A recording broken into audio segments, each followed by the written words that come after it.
안녕하세요. 꿈과 희망과 사랑을 드리는 HSK 한 권으로 끝내기 저자 남미숙입니다. 오늘은 저와 함께 HSK 5급 듣기에 대해서 알아보려고 하는데요. 듣기 유형, 듣기 출제 경향, 듣기 비법에 대해서 한번 차근차근 알아보도록 하겠습니다. 그러면 첫 번째로 우리 듣기 유형이 어떤지 한번 알아보도록 할까요? 몇 부분으로 나누죠? 2부분으로 나눕니다. 첫 번째 1부분은요. 대화가 나오고 그거에 따른 질문이 나오는데요. 여기서 주의하실 점은 여자가 한 얘기인지 남자가 한 얘기인지를 주의 깊게 들으셔야지 질문에서 여자를 물어볼지 남자를 물어볼지 모르잖아요. 그래서 제대로 체크하시면서 들으셔야 됩니다. 남녀 주의해서 들어주시면 좋을 것 같고요. 그래서 보기가 4개 나오는데 들으실 때 이렇게 체크해 주시면 더욱더 좋습니다. 왜냐하면 자기 기억을 믿으면요. 나중에 기억이 안 나 이럴 수가 있거든요. 그래서 최대한 우리 보기를 체크하시면서 들으시면 좋겠습니다. 이 부분은요. 긴 대화 문제가 있고 단문 문제가 있습니다. 긴 대화 문제는 대화 이렇게 볼까요? 대화 여남 이렇게 나올 수도 있고요. 남녀가 나올 수도 있습니다. 이거에 대해서 질문을 하는데 한 문제에 나오고요. 보기에서 탁 체크를 하시면 되겠죠. 그 다음에 단문 유형 문제가 있는데 다수의 질문 문제가에 대답하기입니다. 그래서 2문제에서 3문제 정도 나온다고 생각하시면 되겠습니다. 그래서 이렇게 긴 얘기가 나오고 한 문제가 아니라 2문제나 3문제가 나오는구나 라고 생각을 해주시면 좋을 것 같고요. 이때 걱정하실 필요가 없는 게 몇 번에서 몇 번까지요 라고 녹음해서 나옵니다. 그러니까 편안하게 차분하게 들으시면 충분히 해내실 수 있습니다. 오케이. 그래서 이렇게 단문이 나오고요. 질문이 2문제에서 3문제 나오고 있습니다. 그래서 이렇게 보기 중에서 이렇게 31에서 32번까지 물어보는구나. 착착 체크하고 이 안에서 들으시면 되겠죠. 그렇죠? 1부분 출제 경향으로 넘어가 보도록 하겠습니다. 1부분 출제 경향을 알아보려고 하는데요. 어떤 문제가 많이 나올까 보니까요. 직업, 신분, 장소 관련 문제가 많이 나오더라. 그러면 첫 번째 한번 보기 볼까요? 여러분, 첫 번째 보기 보면서 뭔가 느껴지시는 게 있으신가요? 얘는 직업 유형이구나 이런 느낌이 드시죠? 그러면 두 번째 거는요. 잘하셨어요. 신분 문제구나. 오케이. 그러면 이어서 세 번째 거는요. 장소 문제구나. 네 번째 거는 행동 유형인데요. 우리 직업, 신분, 장소, 행동 이런 문제들이 조금 더 많이 나온다는 것을 보여드릴 수가 있겠습니다. 오케이. 그래서 우리 같이 보았고요. 그 다음에 하나 더 알려드리면 녹음 속 핵심 키워드가 보기에 그대로 출제되는 경우가 많아요. 선생님 안 들려요. 그러면 저는 뭐라고 얘기하냐면 야 들리는 거 체크해. 들리는 거 체크하면은 우리 60% 이상은 마실 수 있어. 이런 얘기를 많이 하거든요. 그래서 들리는 대로 체크해 주시면 좋을 것 같아요. 듣다 보니까 첫 번째 뭐가 나옵니까? 구어칭지에 국경절이네 라고 체크를 하시면 좋겠죠. 그냥 막연히 듣지 마시고요. 들리는 것부터 먼저 체크하시면 좋을 것 같습니다. 그러면 들리는 게 다 답이냐 이렇게 물어보시는 분들이 많죠. 그럼 얼마나 좋겠습니까? 아닙니다. 들리는 게 답인 문제가 많이 나오기는 하지만 유의어 문제도 많이 나옵니다. 그럼 유의어 문제, 비슷한 표현 문제가 무엇이에요? 여기 보시면요. 리엔고 우수, 무술을 연습했다라고 하죠. 완전히 똑같은 말은 아니지만 문맥상 대체할 수 있는 게 쉐고 우수입니다. 그래서 이렇게 보면서 유추를 해야 되는 문제도 있구나 라고 체크해 주시는데요. 들리는 게 답의 문제가 제일 쉽고요. 그 다음 얘가 조금 조금 더 어려워요. 그러면 여기서 끝나나요? 아니요. 조금 더 어려운 문제가 있습니다. 조금요. 예.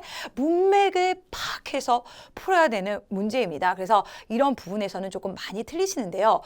어차피 합격이 목적이시라면 이런 거에 너무 스트레스 받지 마세요. 아, 너무 어려운 거 그냥 버려! 라고 생각하시고 편안하게 공부하시면 되고요. 시험 장강에서도 편안하게 푸시면 최소 7, 80점 이상은 나오십니다. 예, 그래서 전반적인 문맥을 파악하면서 풀어야 되는 문제도 나오니까 이런 데서 조금 더 열심히 공부하셔서요. 성적을 쑥 올리시기 바랍니다. 오케이. 그 다음에요.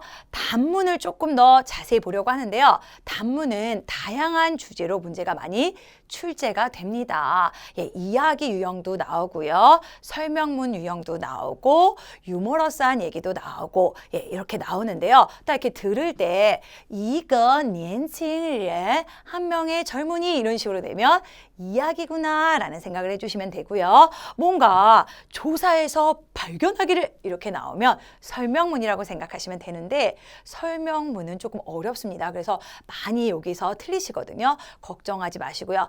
나 틀려, 너 틀려, 다 틀려. 예, 그러니까 내가 어렵다고 생각하면 다른 친구들도 어렵습니다. 그러니까 자신감을 가지시고 공부하시기 바랍니다. 오케이, 그래야지 성적이 빨리 올라가요. 그 다음에요. 다양한 유형 문제들이 골고루 출제된다. 그래서 일치, 불일치, 어느 게 맞아요? 이런 문제도 나오고요. 그 다음에 직접적으로 막 이렇게 꽂혀서 물어보는 게 있어요. 상세 내용, 젊은이는 어떻게 했죠? 이런 식으로 물어보기도 하고요. 그 다음에 주제가 뭐예요? 이런 문제도 많이 나오고 있습니다. 아, 이런 식으로 문제가 나오는구나 라고 생각해 주시면 좋겠네요. 그 다음 거, 예, 우리 문제풀이 비법 한눈에 한번 보려고 하는데요. 가장 중요한 게 뭐냐면 듣기는 보기를 빨리 보셔야 돼요. 아, 대충 이런 소재를 가지고 얘기를 하려고 하나 보다 라고 생각을 해주셔야 됩니다. 시험 시간 30분 정도인데요. 집중을 팍 하셔야 되잖아요. 근데 그냥 막연히 들으면 집중이 안 돼요. 아, 보기를 보면서 대충 직업용이구나, 장소용이구나 이런 걸 생각하시면서 들으시면 조금 더 집중도가 올라가실 거라 믿습니다. 그러면 제대로 한번 보도록 할까요? 딱 봤더니 좀 아까 말했던 대로 뭐가 나왔어요? 아, 신분이 나오는구나. 그러면 나는 이번에 들을 때 신분에 중점을 둬서 들어야지 라고 생각을 해주시면 좋겠고요. 그 다음에 딱 봤더니 뭐가 나옵니까? 장소죠. 그럼 나는 이번에 다른 거보다는 장소에 집중해서 좀 들어야 되겠구나 라고 생각하시면 아무래도 맞는 확률이 더 높아집니다. 오케이. 그 다음에 이 부분에 관계된 걸 또 하나 보려고 하는데요.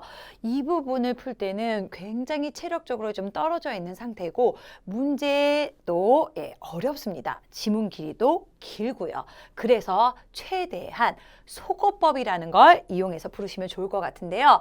아, 아니야. 여기 보시면 차, 보, 또어라 변화는 완전히 다른 얘기죠. 그래서 X를 이렇게 쳐주시거나 이렇게 그어주시면서 아, 이건 아니야 라고 우리 속어법을 활용해 주시면 좋을 것 같습니다. 다음 32번 보면요.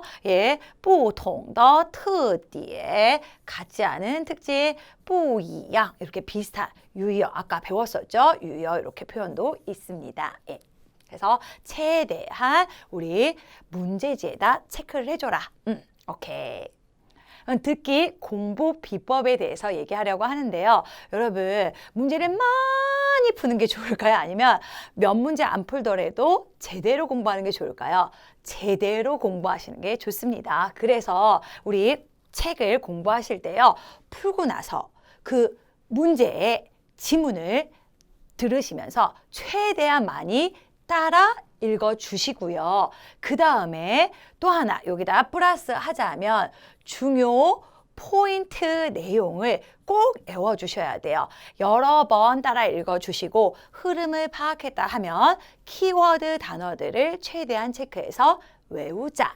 그 다음에 선생님 어느 정도 이제 된 것 같아요. 근데 왜 시험장만 가면 저는 맨날 점수가 안 나오는 걸까요? 여러분이 긴장을 하시기 때문이거든요. 그럼 그 긴장감은 어떻게 해서 하면 좋을까요?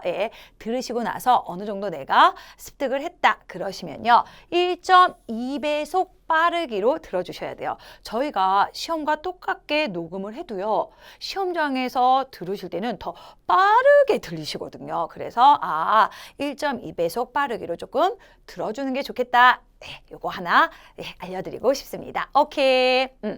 저와 함께 듣기에 대해서 얘기해 보았는데요. 여러분, 好的开始是成功的一半. 좋은 시작이 반입니다. 이렇게 같이 좋게 시작했으니까요. 분명히 결과도 좋으리라 믿습니다. 근데 선생님, 공부하다가 혼자 하니까 너무 외로워요. 그러실 때는 제 수업 안 들으셔도 되거든요. 예, 안 들으셔도 괜찮으니까 편안하게 카톡 추가하셔가지고요. 궁금하신 부분에 대해서는 언제든지 질문하시기 바랍니다. 지금 제가 카톡을 오픈을 했었는데요. 많은 친구들이 하루에도 여러 명의 친구들이 연락이 와요. 선생님 그 문제 조금 설명해 주세요. 그러면 제가 녹음으로 떠가지고 해서 드리거든요. 그러니까 편안한 마음으로 해주시고 중국어 공부뿐만 아니라 조금 답답한 게 있으시면 제가 언제든지 뒤에서 응원해 드릴 테니까 카톡 추가해서 말씀해 주시면 좋겠습니다. 여러분 오늘은 여기서 마치려고 하고요. 우리 독해 영역도 봐주시면 좋을 것 같아요. 그럼 독해 영역에서 뵙도록 하겠습니다.